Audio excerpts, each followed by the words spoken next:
Hi friends, welcome to Yashikar. ரசிகர்களுக்கு ஒரு பெரிய விஷயத்த வந்து நம்ம மான்யா வந்து சொல்லியிருக்காங்க ரீசெண்டாக. எஸ், நம்மளோட சன் டிவியில் ரொம்பவே சூப்பராக போயிட்டுருக்க ஒரு சீரியல் தான் வானத்தை போல். இந்த சீரியலில் மான்யா எல்லாருக்குமே தெரியும்னு நினைக்கிறேன். சின்ராஸோட தங்கச்சி கேரக்டர் வந்து பண்ணிகிட்ருக்காங்க, துளசி அப்படின்னு சொல்லிட்டு. ரீசெண்டாக இவங்க வந்து இறந்துட்டாங்க அப்படிங்கிற மாதிரி சீரியல் வந்து மூவ் ஆகிட்டுருக்கு. ஆனால் அவங்க அண்ணன் மட்டும் நம்பலை. இப்போ வரைக்குமே என் தங்கச்சி உயிரோடு தான் இருப்பா அப்படின்னு சொல்லி அவர் வந்து ஸ்ட்ராங்காக சொல்லிகிட்டு இருக்காரு. மற்றவங்க எல்லாருமே அவங்க தங்கச்சி வந்து இறந்துட்டாங்க அப்படிங்கிற மாதிரி தான் சொல்லிட்டு இருக்காங்க.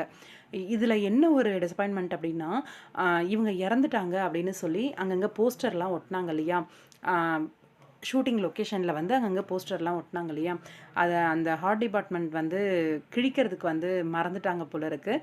அதை வந்து நம்மளோட இன்ஸ்டாகிராம் அண்ட் சோஷியல் மீடியாஸ்லாம் என்ன பண்ணியிருக்காங்கன்னா, வீடியோஸாக வந்து க்ரியேட் பண்ணி போட்டிருக்காங்க.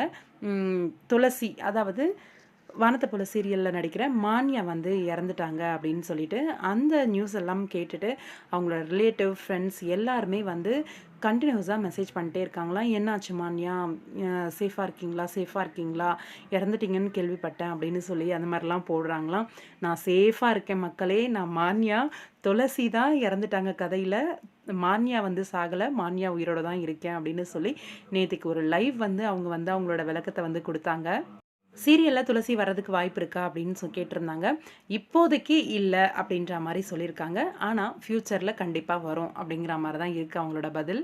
வருமானு எனக்கு தெரியாது அப்படின்ற மாதிரி சொல்லும்போதே தெரிஞ்சிருச்சு. இப்போதைக்கு இல்லை அப்படிங்கிற ஒரு பதில். ஃப்யூச்சரில் கண்டிப்பாக துளசி உயிரோட வருவாங்க அப்படின்னு சொல்லி எதிர்பார்க்கலாம். ரொம்ப போர் அடிக்குது, வேறு ஏதாவது பண்ணலாமே அப்படின்னு சொல்லி கேட்டதுக்கு, இனிமேல் ட்ராக் வந்து கொஞ்சம் இன்ட்ரெஸ்டிங்காக வரும்னு சொல்லியிருக்காங்க. பாப்போம், வெயிட் பண்ணி. ஆனால் இது ரொம்பவே டிசப்பாயின்மெண்ட் தான். உயிரோடு இருக்கவங்க ஒருத்தவங்களை வந்து இறந்துட்டாங்க அப்படின்னு சொல்கிறாங்க. ஆன்யா சேஃபாக நல்லா இருக்காங்களாம். அது ஷூட்டிங்காக ஒட்டின ஸ்டிக்கர்ஸ் தான். அதை அவங்களே லைவ் வந்து சொல்லிட்டாங்க.